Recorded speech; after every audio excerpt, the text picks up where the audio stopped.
नमस्कार। हिंदी भाषा और साहित्य विषयक इस श्रृंखला के अंतर्गत आज हम चर्चा कर रहे हैं स्वतंत्रता का दर्शन, स्वातंत्र चेतना और हिंदी, इसके भाग 2 पर बात करते हुए हम विचार करेंगे कि स्वतंत्रता का अपना एक दर्शन विशेष तो होता ही है, उसका अपना एक मनोविज्ञान भी होता है। किसी भी परतंत्र या गुलाम रहने वाले या पराधीन रहने वाले व्यक्ति, जीव, पशु, पक्षी, किसी की भी स्थिति पर अगर हम विचार करें तो हम देखते हैं कि परतंत्रता या गुलामी वह अत्यंत कष्टप्रद प्रतीत होती है। स्वतंत्रता कहा जाता है कि हमारा जन्म सिद्ध अधिकार भी है। ईश्वर जब जन्म देते हैं किसी मनुष्य, जीव, जंतु, पशु, पक्षी आदि को, तो वह किसी परतंत्रता के अभिशाप से उसे मुक्त रखते हैं। उनकी इस सृष्टि में, इस जगत में, इस खुले आकाश में सबको एक समान विचरण करने का अधिकार प्राप्त होता है।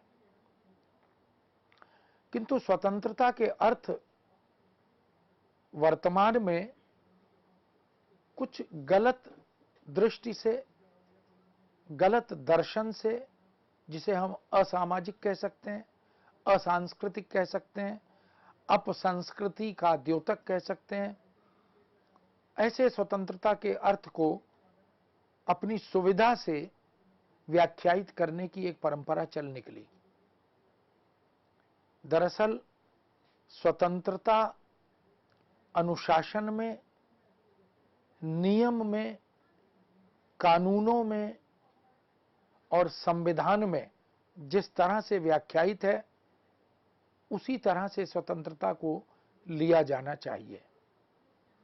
स्वतंत्रता, स्वच्छंदता और उच्छृंखलता, इन तीनों में अवधारणात्मक अंतर भी है, लेकिन निजी स्वार्थों के कारण, राजनीतिक प्रेरणा के कारण बहुत से लोग इन्हें एक ही मान लेते हैं, जो कि कभी भी तर्कसंगत, न्यायसंगत प्रतीत नहीं होता।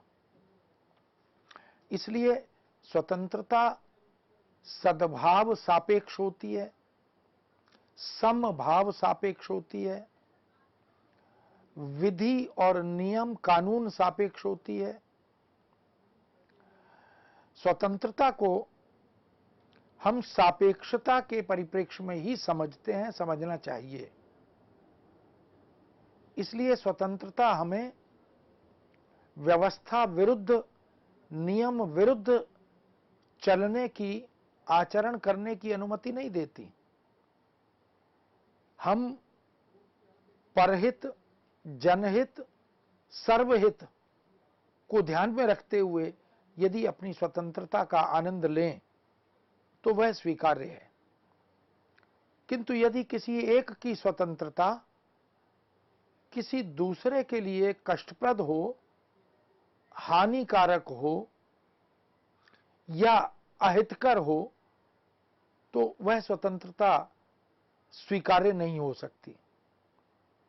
इसलिए स्वतंत्रता को हम संदर्भ सापेक्ष, समाज सापेक्ष, राष्ट्र सापेक्ष और उससे भी अधिक समय सापेक्ष ऐसा मानकर देखते हैं। किंतु अनुशासन सम्मत, संविधान सम्मत स्वतंत्रता एक शाश्वत तत्व है और उस स्वातंत्र चेतना का बोध सभी को होना भी चाहिए। कहा जाता है कि स्वतंत्रता एक दुर्लभ, एक विलक्षण वरदान है। ईश्वरीय विधान है कि प्रत्येक प्राणी, जीव, पशु, पक्षी सब स्वतंत्र ही पैदा होते हैं।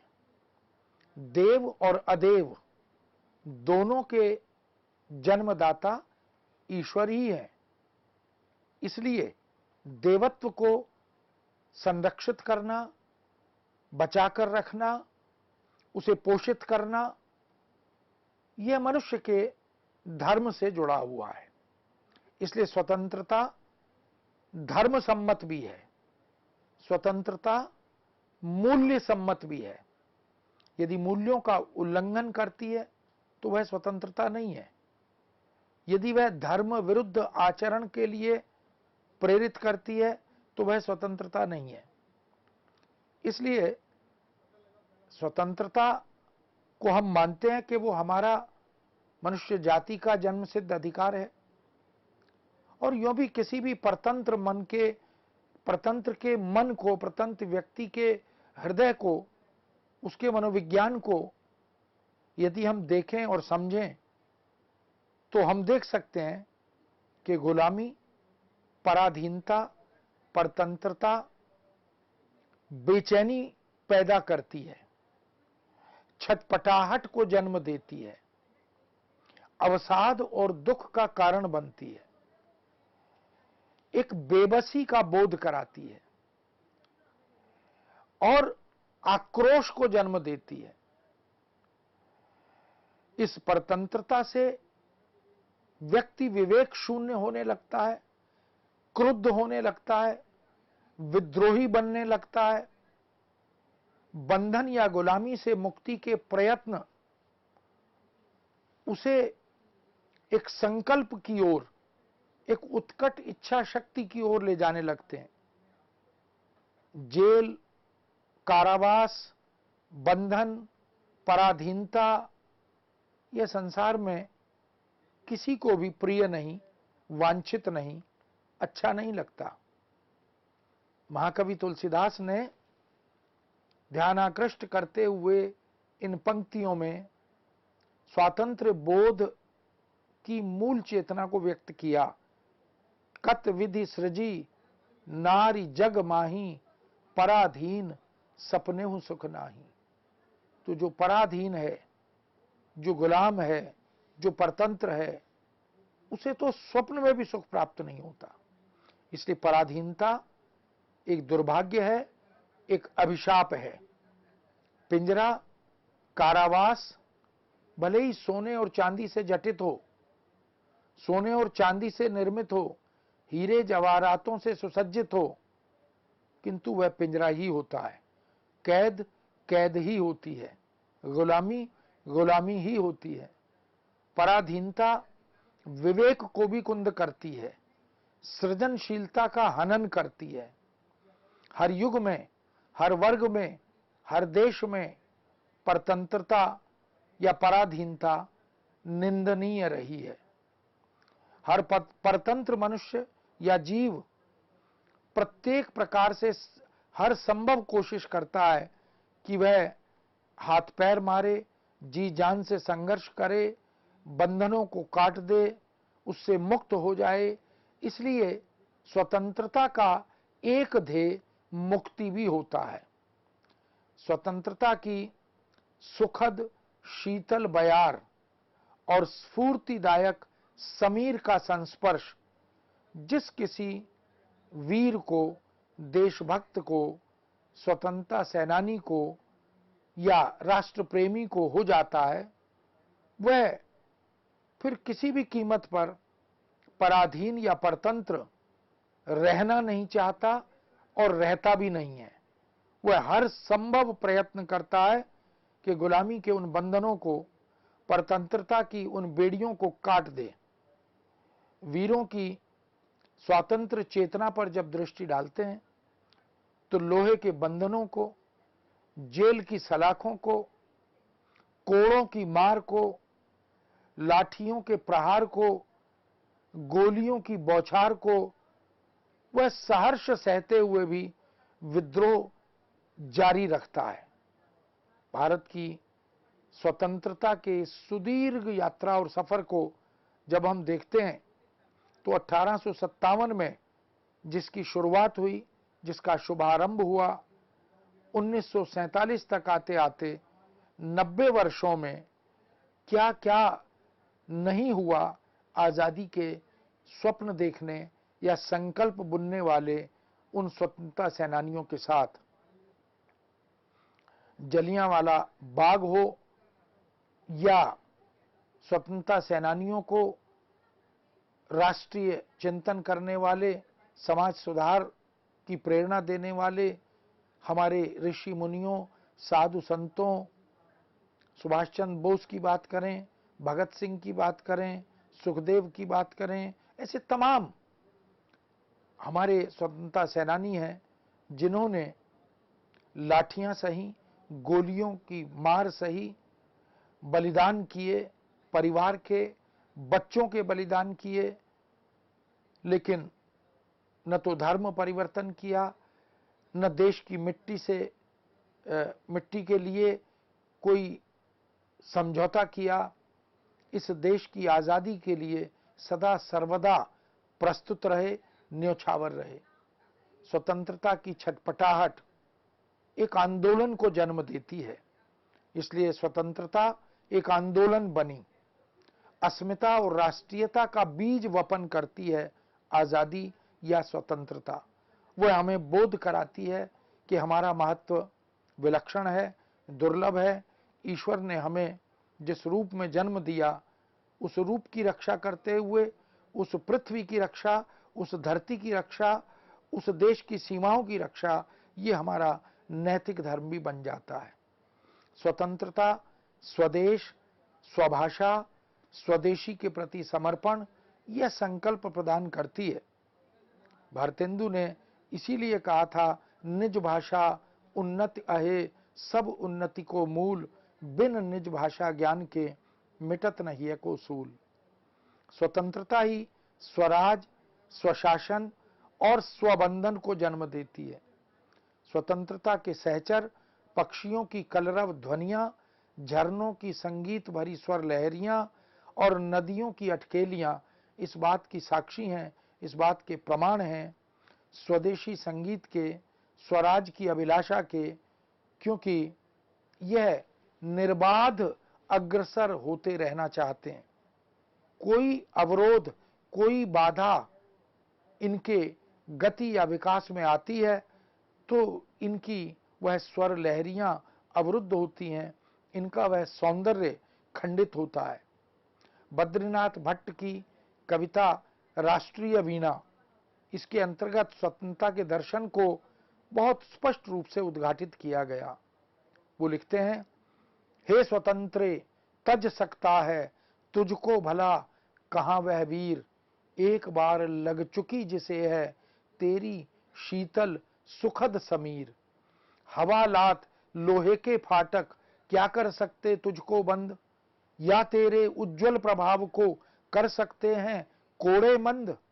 एक प्रश्न चिन्ह लगाया कि ये सब आतताइयों के, देश पर काबिज विदेशियों के प्रहार, उनका शोषण, यह हमारी स्वतंत्र चेतना को किसी प्रकार कम नहीं कर सकता। स्वतंत्रता को राष्ट्रभक्तों ने अमूल्य रत्न बताया, दुर्लभ उपलब्धि बताया। परतंत्रता को नरक निवास भी कहा गया। मुक्त गगन में गौरैया जब उड़ती है तो स्वतंत्रता के गीत गाती हुई उड़ती है। स्वतंत्रता का आह्वान ही परतंत्रता से मुक्ति की कामना है। इसलिए स्वातंत्र्य के प्रति उत्कंठा ही पराधीनता के प्रति क्षोभ का प्रमाण है। स्वातंत्र चेतना और स्वशासन ही चहुमुखी और बहुमुखी प्रगति तथा विकास का मार्ग प्रशस्त करते हैं।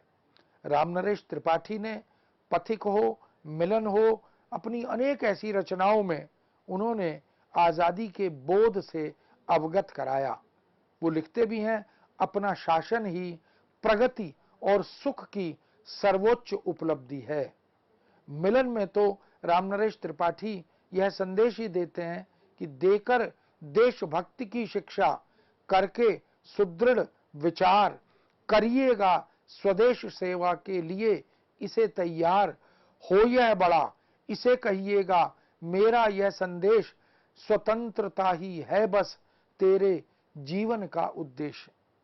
माता पिता, गुरुजन, स्वतंत्रता सेनानी, देशभक्त आने वाली पीढ़ियों को, अपने बच्चों को, अपने शिष्यों को यही शिक्षा बार बार देकर जाते रहे कि स्वतंत्रता ही बस उनके जीवन का उद्देश्य है। जब तक हम आजाद ना हो, जब तक हम अपनी मातृभूमि को इन आतताइयों के बंधन से मुक्त ना कराएं, तब तक हम चैन की सांस ना लें।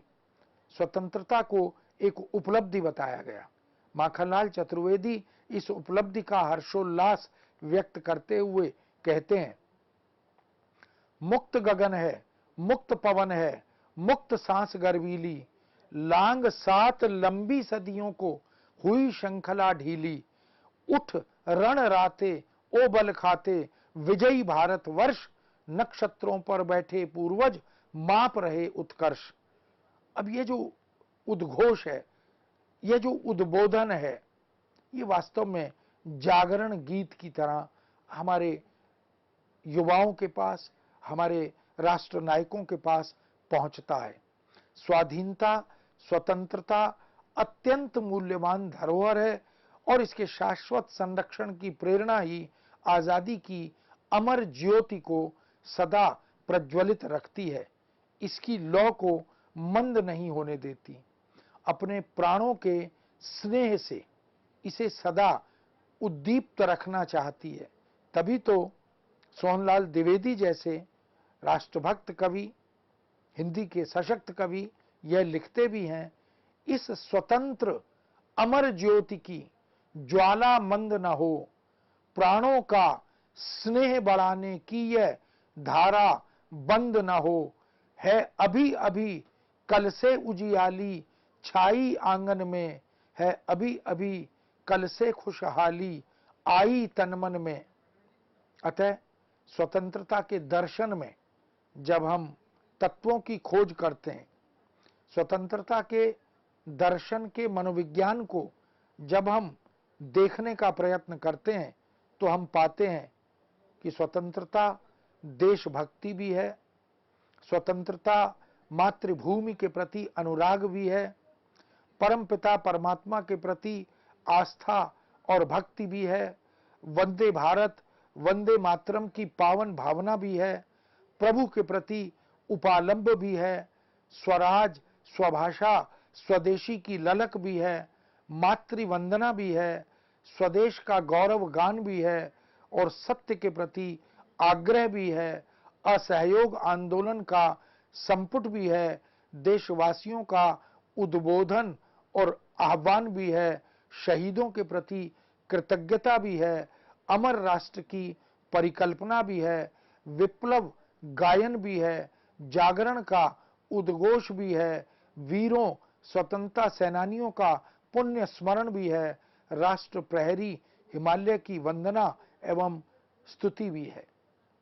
इसीलिए महाकवि प्रसाद कहते हैं, हिमाद्रि तुंग श्रृंग से प्रबुद्ध शुद्ध भारती, स्वयं प्रभा समुज्ज्वला स्वतंत्रता पुकारती, अमर्त्य वीर पुत्र हो बढ़े चलो बढ़े चलो, अमर्त्य वीर पुत्र हो बढ़े चलो बढ़े चलो। साहित्य को जन इतिहास से जोड़ा जाए, राष्ट्रीय चेतना से बड़ा कोई जीवन मूल्य नहीं है, इससे अवगत कराया जाए। मैं अमृत की जय मरण का भय नहीं हूं, इस भाव से नियति हूं, निर्माण हूं, बलिदान हूं, मैं जिंदगी हूं, साधना हूं, ज्ञान हूं, मैं सूझ हूं, श्रम हूं, प्रखर आदित्य हूं, मैं जमाना हूं, स्वयं साहित्य हूं, मैं बाढ़ में तूफान में इंसान हूं, मैं शीश पर हिमगिर लिए पहचान हूं मैं। उठो जीवन से न कतराओ, खिलो तुम, उठो जीवन आ गया, हंसकर मिलो तुम। ये तमाम ऐसी कविताएं, ऐसे गीत, उद्बोधन गान, ये वास्तव में साहित्य की उपलब्धि हैं और देश की आजादी के प्रति कृतज्ञता ज्ञापित करने के प्रतीक हैं। भारतीय मुक्ति संग्राम के इस अमर सैनिक की ये पंक्तियां जिस ओज, उत्साह और विश्वास से सुसज्जित होती हैं, वो भारत की क्रंदन करती निर्धन जनता में दरिद्र देवता के दुर्दमनीय दर्शन से ऊर्जस्विता हासिल करती हैं। जेल की दीवारों में कैद चक्की के अंधियारे पाटों के घर्षण से स्वतंत्रता के प्रकाश का आह्वान करती हैं। काव्य, गद्य, पत्रकारिता या पत्र लेखन, कहानी, नाटक, गद्य काव्य, प्रेम, भक्ति, क्रांति या विद्रोह, सभी में राष्ट्र को ही आराध्य देव मानने वाले इस राष्ट्रीय और स्वाधीन चेतना के धधकते ज्वालामुखी ने राष्ट्र रक्षा के निमित्त समर्पण और बलिदान के ही गीत गाए। सोहनलाल द्विवेदी हो, सुभद्रा कुमारी चौहान हो, बालकृष्ण शर्मा नवीन हो, राम नरेश त्रिपाठी हो, भारतेंदु हरिश्चंद्र हो, जयशंकर प्रसाद हो, निराला पंत महादेवी हो, या इसके बाद के नागार्जुन, अज्ञे, ये सब जो स्वतंत्रता सेनानी थे, इन्होंने गद्य और पद्य रचनाओं के माध्यम से देश के प्रति समर्पण, देश के प्रति, आजादी के प्रति बलिदान की भावना, इनके गीत गाए। हिम किरीटनी, हिम तरंगिनी, माता, युग चरण, समर्पण, वेणुले गूंजे धरा, मरण ज्वार, बीजुरी, काजल, आंज रही, धूम्र वलय, ये सब काव्य कृतियां और इनके जो शीर्षक हैं वह भी अपने आप में आजादी की उस भावना के द्योतक हैं। कृष्णार्जुन युद्ध जैसा प्रतीक नाटक, समय के पांव, ऐसी संस्मरणात्मक रचनाएं, साहित्य देवता, अमीर इरादे गरीब इरादे, पांव पांव और रंगों की बोली जैसे निबंध, सभी में अगर हम पूरे साहित्य की समस्त विधाओं में देखें और आधुनिक युग में या मध्यकालीन समाज में, मध्यकालीन युग में हम भूषण, सूदन, गोरेलाल या गुरु गोविंद सिंह जैसे स्वतंत्रता सेनानियों को, स्वातंत्र चेतना को, उसको बुलंद करने वाले रचनाकारों और कवियों को देखें, हम पृथ्वीराज चौहान को और चंद्रवरदाई को देखें, हम भक्तिकाल में जो दरबार में रहकर भी दरबारी सत्ता के विरुद्ध अपना संघर्ष बनाए हुए थे, अपने स्वर को बुलंद कर रहे थे, उन कवियों को देखें। वास्तव में ये सब क्रांति दूत की संघर्ष यात्राओं के दस्तावेज हैं। यही नहीं, समय समय पर लिखे गए माखनलाल चतुर्वेदी जी के पत्र यत्र तत्र, जिनमें भाषण भी है, जन जागरण भी है, उद्बोधन भी है। ये पत्र जेल में रहकर अनेक भारतीयों, अनेक राष्ट्र प्रेमियों ने, अनेक स्वतंत्रता सेनानियों ने अपने बच्चों को, अपने शिष्यों को, अपने मित्रों को लिखे। उन पत्रों में भी राष्ट्रीय चेतना का स्वर स्पष्ट रूप से सुनाई देता है।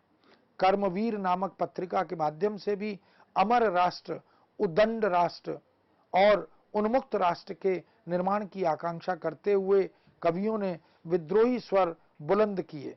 देश प्रेम, देश वंदना, देशभक्ति का डंका, शंख वो लगातार बजाया। स्वाधीनता संग्राम की ऐतिहासिक गति ने जिसकी रचनात्मक प्रतिभा को और तीखा किया हो, साम्राज्यवादी, उपनिवेशवादी और पूंजीवादी शक्तियों के बेदर्द शोषण ने जिस ज्वाला को धधकाया हो, वंदे मातरम जैसे सांस्कृतिक संवेदन और सामर्थ्य गुण गर्जन ने जिस चेतना में जागरण नाद भरा हो, उस पुत्र पुष्प की चाह भला मातृभूमि के चरणों में समर्पित होने के अतिरिक्त और हो भी क्या सकती थी। इसीलिए कवि लिखता भी है, चाह नहीं मैं सुरबाला के गहनों में गूथा जाऊं, चाह नहीं प्रेमी माला में बिंद प्यारी को ललचाऊं, चाह नहीं सम्राटों के शव पर हे हरि डाला जाऊं, चाह नहीं देवों के सिर पर चढ़ूं भाग्य पर इतराऊं, मुझे तोड़ लेना बनमाली उस पथ पर तुम देना फेंक, मातृभूमि पर शीश नवाने जिस पथ जावें वीर अनेक। तो ये है हमारे देश की स्वतंत्रता का दर्शन, स्वातंत्र चेतना का मनोविज्ञान और हिंदी भाषा और हिंदी साहित्य के रचनाकारों का प्रदेय। मित्रों, इस विषय को यहाँ विराम देते हैं, पुनः आपके समक्ष उपस्थित होंगे। आज्ञा दीजिए, नमस्कार।